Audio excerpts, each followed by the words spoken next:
கட்டி திறந்ததும் நம்ம ஹீரோயினி பார்த்துட்டு பயந்து போயிடுறா.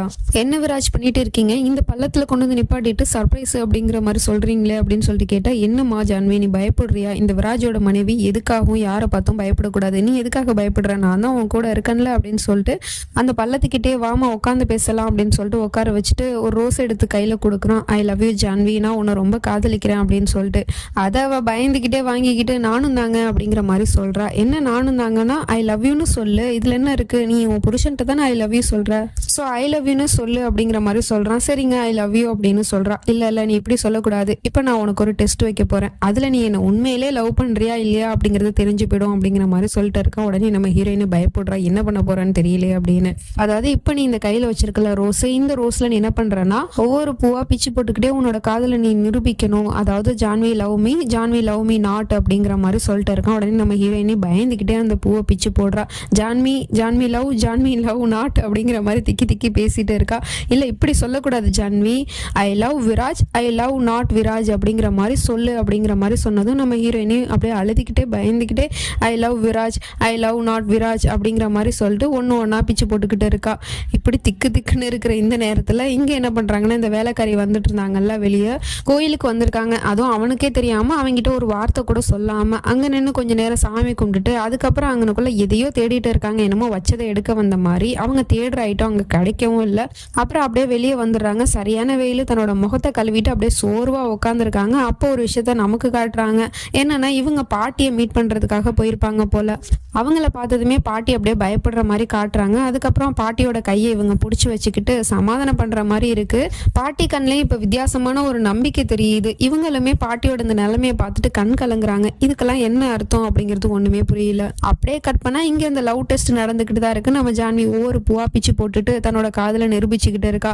ஐ love Viraj, I love not Viraj அப்படிங்கிற மாதிரி. அதுக்கப்புறம் பார்த்தா கடைசியா ஒரு பூ மெஞ்சிருக்கு. அந்த பூ இப்ப என்னன்னு வந்திருக்கு அப்படின்னு பார்த்தா, நான் விராஜ காதலிக்கல அப்படிங்கிற மாதிரி வந்திருக்கு. இதை பார்த்ததுமே இவனுக்கு செம கோவம் வந்துருது. அங்க இருந்து எழுந்திருச்சு போய், எனது ஐ லவ் நாட் விராஜ் அப்படின்னு சொல்லிட்டு வந்திருக்கு. அப்படின்னா ஜான்வி நீ உண்மையிலே என்ன காதலிக்கிறியா, நான் தான் வந்து ஏமாந்துட்டு இருக்கணும், நீ என்ன காதலிக்கிற அப்படிங்கிற மாதிரி. அப்ப நீ என்ன காதலிக்கலையா அப்படின்னு சொல்லிட்டு பைத்தியம் மாதிரி அவன் படிக்கே பேச ஆரம்பிச்சிட்டான். இல்லைங்க அப்படிலாம் இல்லைங்க, இந்த பூனாலே என்னோட காதலை உங்களுக்கு நிரூபிக்க போகுது, நான் உண்மையிலே உங்களை காதலிக்கிறேங்க அப்படிங்கிற மாதிரி சொல்லிட்டு இருக்கா. வாயை மூடு அப்படிங்கிற மாதிரி கத்திட்டு இருக்கான். அப்புறம் அவகிட்ட நெருங்கி வந்துட்டு இருக்கான். நம்ம ஜான்வி அப்படியே பயந்துக்கிட்டே பின்னாடி போயிட்டு இருக்கா. அப்படியே கொஞ்ச தூரம் பின்னாடி போனா அப்படின்னா கண்டிப்பா பள்ளத்துல விழுந்து சாக வேண்டியதான். அப்படியே பின்னாடி பயந்துட்டு போனவ டக்குன்னு அப்படியே கால் ஸ்லிப் ஆகி கீழே விழ போறா. டக்குன்னு இவன் பிடிச்சிடுறான்.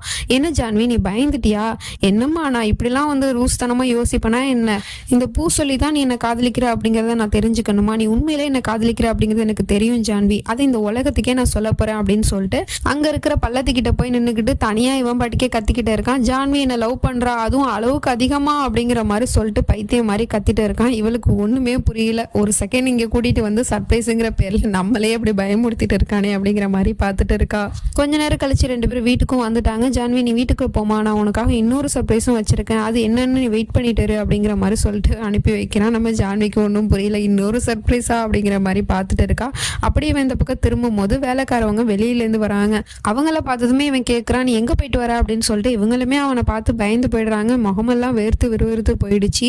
ஏன் அப்படி பயப்படுறா, என்னாச்சு, நான் நீ எங்க போயிட்டு வந்தேன்னு தானே கேட்டேன் அப்படிங்கிற மாதிரி கேட்கவும், நான் வந்து மார்க்கெட் போயிட்டு வந்தேன் அப்படிங்கிற மாதிரி கையில வச்சிருக்க ஜாமானை காட்டுறாங்க. அப்படியா நீ மார்க்கெட்டா போயிட்டு வந்த, இதை தூக்கிறதுக்காக உனக்கு இவ்வளவு வேத்து வடியுது, இது என்ன அவ்வளவு வெயிட்டாவா இருக்கு, போங்க அப்படிங்கிற மாதிரி சொல்லிட்டு அவங்கள அதட்டி உள்ள அனுப்பிச்சிட்டு அதுக்கப்புறம் இவன் வெளியே எங்கேயோ போறான். நம்ம ஜான்வி வீட்டுக்கு வந்து அவன் பண்ணதெல்லாம் யோசிச்சு பார்த்துட்டு இருக்கா. இன்னைக்கு ஒரு நாள் லவர்ஸ் டேக்கு சர்ப்ரைஸ் கொடுக்குறேன் அப்படிங்கிற பேர்ல அவன் என்னெல்லாம் பண்ணா அப்படிங்கறத ஒன்னா நினைச்சு பார்த்துட்டு இருக்கா. இவ்வளவு எல்லாம் பண்ணிட்டாரு, இன்னும் ஒரு சர்ப்ரைஸ் வரை எனக்காக இருக்கு அப்படின்னு சொல்றாரு, அது என்னவா இருக்கும்னு தெரியலையே அப்படிங்கிற மாதிரி ஒரு பயத்தோடய வெயிட் பண்ணிக்கிட்டு இருக்கா. ஒரு சராசரி புருஷன் சர்ப்ரைஸ் பண்ண போறேன் அப்படின்னு சொன்னா அது என்னவா இருக்கும் அப்படின்னு சொல்லிட்டு சந்தோஷத்துல வெயிட் பண்ணிட்டு இருப்பாங்க. ஆனா இவளோட நிலைமையை பாத்தீங்களா, பயத்துல வெயிட் பண்ணிக்கிட்டு இருக்கா. அவன் அப்படி என்ன பண்ண போறான்னு தெரியலையே அப்படின்னு சொல்லிட்டு இவன் நேரா சஞ்சயை பார்க்க தான் வந்திருப்பான் போல. அவன் போலீஸ் கஸ்டடியில தான் இருக்கான், பிடிச்சி வச்சிருக்கானுங்க. அவனை குப்பரை படுக்க போட்டு தம்பிக்கு ஒரு கிளாஸ் தண்ணி ஊத்துப்பா அப்படிங்கிற மாதிரி சொல்லிட்டு இருக்கான். தண்ணிங்கிற பேர்ல எதையோ ஒன்று ஊத்திட்டு இருக்கானுங்க. அது என்ன அப்படிங்கிறது தெரியல. அநேகமா அது ஆசிடா தான் இருக்கும்னு நினைக்கிறேன். அதை எடுத்துட்டு வந்து இவனோட தலையில வச்சுக்கிட்டு இருக்கான். ஆடாத அசையாத, நீ ஆடுன அப்படின்னா உன்னோட வாழ்க்கையே முடிஞ்சு போயிடும், உன்னோட முகமே செதஞ்சு போயிடும் அப்படிங்கிற மாதிரி சொல்லிட்டு இருக்கான். அப்படின்னா இது ஆசிட் தான் அப்படிங்கிறது நமக்குமே தெரியுது. அதை அவனோட தலையில வச்சுக்கிட்டு என்னடா பண்ணிக்கிட்டு இருக்க, நீ பாட்டியை பார்க்கறதுக்காக போனேன். அப்புறம் நீ சியா வேற பார்த்து பேச போயிருக்க. நான் உன்கிட்ட எத்தனை தடவை சொல்லியிருக்கேன், என்னோட ஜான்வியோட குடும்பத்து விஷயத்துல நீ தலையிடக்கூடாது அப்படின்னு சொல்லிட்டு. அப்புறம் எதுக்காக நீ அவங்களெல்லாம் மீட் பண்ணணும்? அநேகமா அந்த ஃபைலை பத்தியும் பாட்டியை பத்தியும் சொல்றதுக்காக தானே நீ அவங்க குடும்பத்துக்கிட்ட நெருங்குற அப்படிங்கிற மாதிரி கேட்டுட்டு இருக்கான். அப்ப கரெக்டா சியா ஃபோன் பண்றா. அவனும் என்ன பண்றான்னா ஸ்பீக்கர்ல போட்டு வச்சுக்கிட்டு, சொல்லுமா சியா அப்படிங்கிற மாதிரி